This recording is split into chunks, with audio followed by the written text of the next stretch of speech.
Welcome back to Wolf Dog Empire.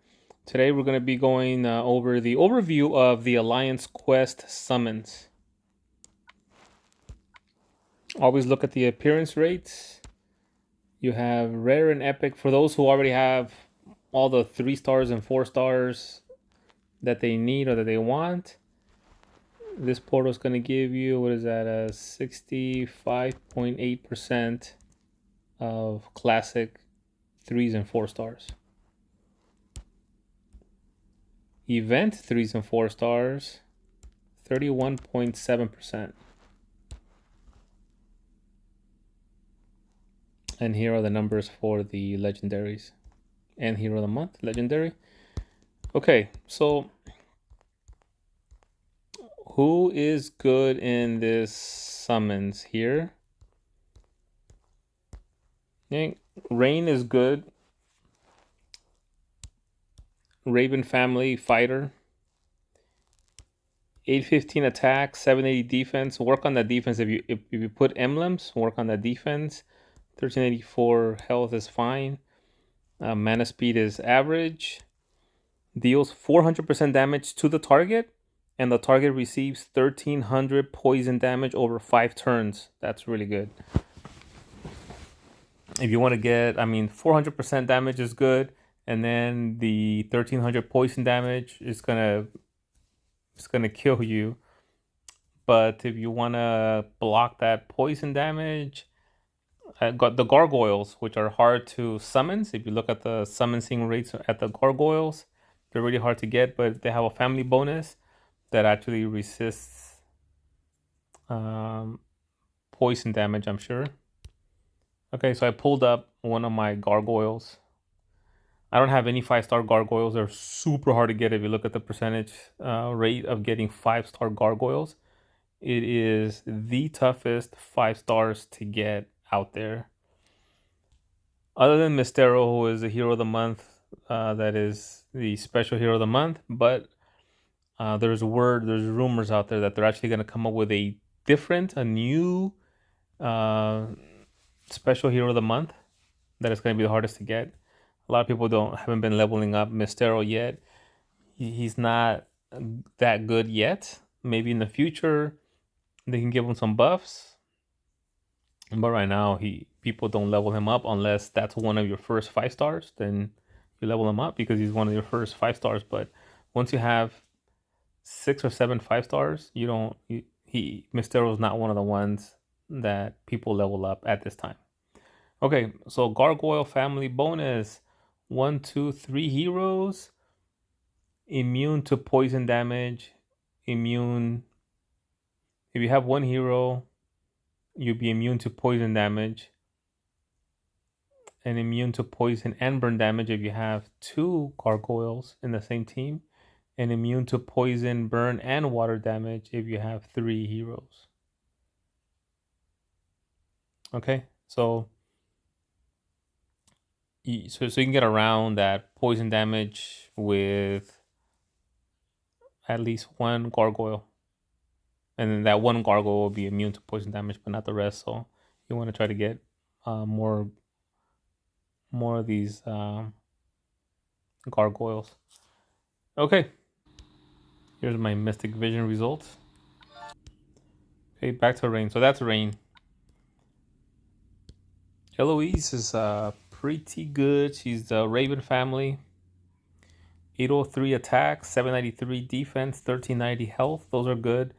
You may want to work on her defense if you put emblems on her. Average mana. She destroys all minions from all enemies. So right away you're thinking Undead Horde and going up against minion dealers. Deals 270% damage to all enemies. On top of that, and after the minions have been destroyed, and if an enemy had minions, they will be immune to new minions for 4 turns. Not bad. If you want to get around the minion, if she's going up against you, you could use heroes that resist minion removing, like Sylvaria. She's green 5-star.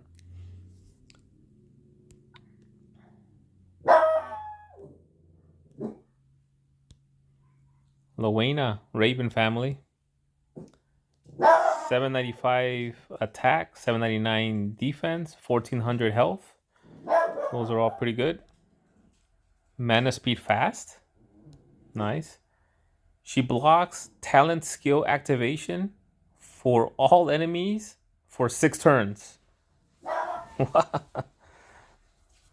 That's pretty good. And she deals 260% damage to all enemies. Not bad. And she's fast?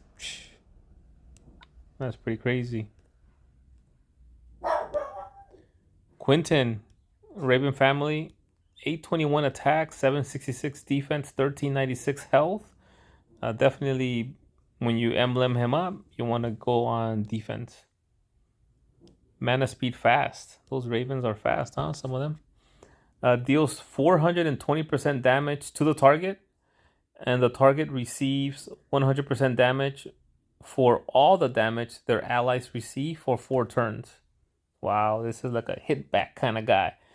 Okay, so once Quentin hits the enemy, he deals 420% damage to one target.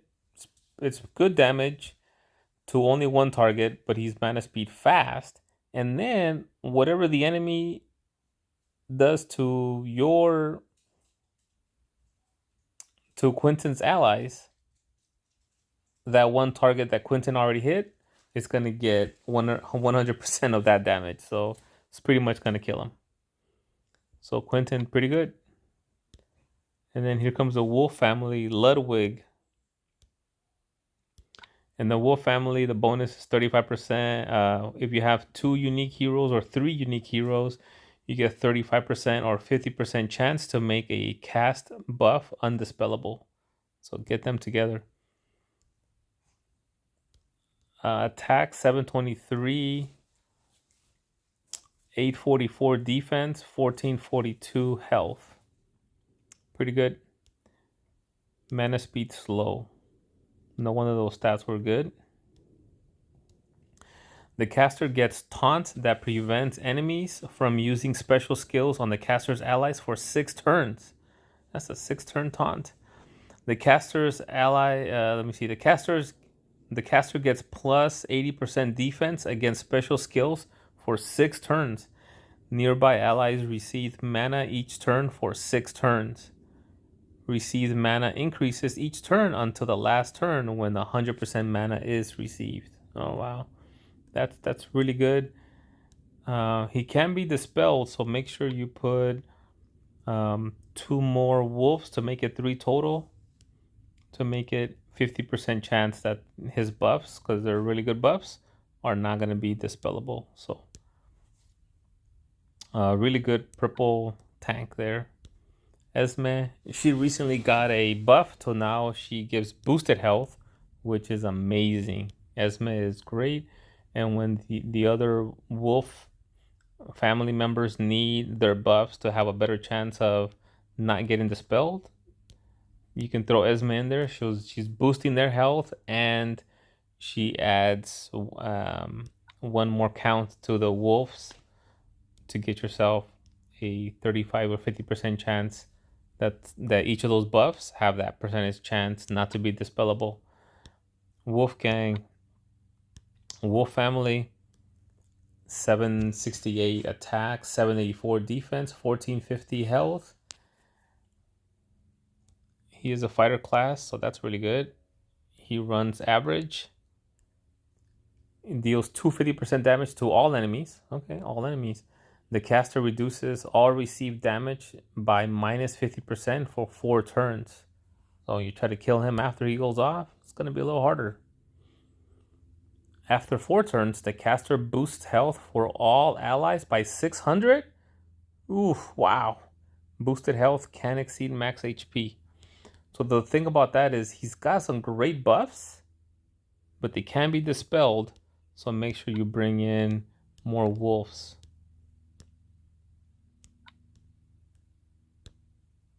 Quinnell, another wolf. Mana speed fast. 795 attack, 760 defense, 1433 health. She deals 320% damage to the target and nearby enemies. That's pretty good. the caster gets an additional plus 40% power for the next special skill they cast. The additional power increases plus 40% each turn, up to a max plus 200% in total. Wow. She hits up to 3, and the first time she goes off, it's 320%. But if you wait 4 turns and it doesn't get dispelled, she can go off for 520% for up to 3 targets, because it's targeting nearby enemies. So that's really good. And again, her buffs are excellent. So make sure you put more wolves to get her a better chance of those buffs not getting this, not being dispellable. I do have Quinnell. She's awesome. She's great. And I have Wolfgang too, and I actually have Esme also. So at the beginning, I only had Quinnell and Wolfgang, and with 2, it's only 35% chance that their great buffs will not be dispellable. And I recently gotten Esme up to like 414. So now I am using her in raids, not on my raid defense, but on like Alliance War hits. And I do put all 3 together, so that kind of helps them out there, because Quinnell and Wolfgang rely a lot on buffs. So adding a third wolf there actually makes a higher percent chance that their buffs, their great awesome buffs, will not be dispellable. Just gives them a better percentage chance. Look how badass this is right there. I love the wolf family. And of course, the channel is called Wolf Dog Empire, so of course I will be a fan of the wolf family. And yeah, she's great. Also, there is a war type where Wolfgang and Quinnell are not that great, and that's the one where they kind of take off the buffs after every like 4 or 5 turns. They kind of just take off those buffs. So when you get to that type of war, you may want to use a different yellow and a different green. I'm using Kullervo instead of Wolfgang. Kullervo actually took over Wolfgang completely on my starting defense. But then for Quinnell, I will use Phileas Fogg instead of Quinnell when in that type of war where the buffs get removed after every few turns. And then just to go over a little bit of the 4 stars, Ferrant, even though he got nerfed, pretty good in the War of 3 Kingdoms when you have to hit a lot, like 12 flags to use, 12 hits. You use a couple Ferrants there as tank. Bertolf is a great 3-star there. He does a lot of that, helping out against Titans, because the allies get plus 100% normal attack for 4 turns. And Franz is a great 4-star, one of the best out there. Runs very, very slow mana, but look at this. All damage that all enemies receive is increased by plus 50% for 6 turns. And all allies are immune to new status effect buffs for 6 turns. So pretty powerful specials for Franz. He runs very slow. You just gotta put some good mana troops on Franz. And when he does go off, he's really, really good. For a 4-star, he's excellent. All right, I hope you liked that overview on Alliance Quest summons. I do have Esme, I do have Wolfgang, I do have Quinnell. I would love to get Ludwig. And the Ravens too. All the Ravens. Quentin, Lowena, Eloise, and Rain. I don't have any of those 5-star Ravens at all. All right, don't forget to subscribe. It helps me out a lot. It's free. It only takes a couple seconds, so please subscribe. Give the video a like, and leave us a comment. Let us know who you did get, and let us know if you're going to pull on the Alliance Quest summons. I know sometimes some people don't like to pull on some of these summonses, but this one is only 300 gems each, 10 for 2,600. But just let us know. Till next time, Wolf Dog Empire.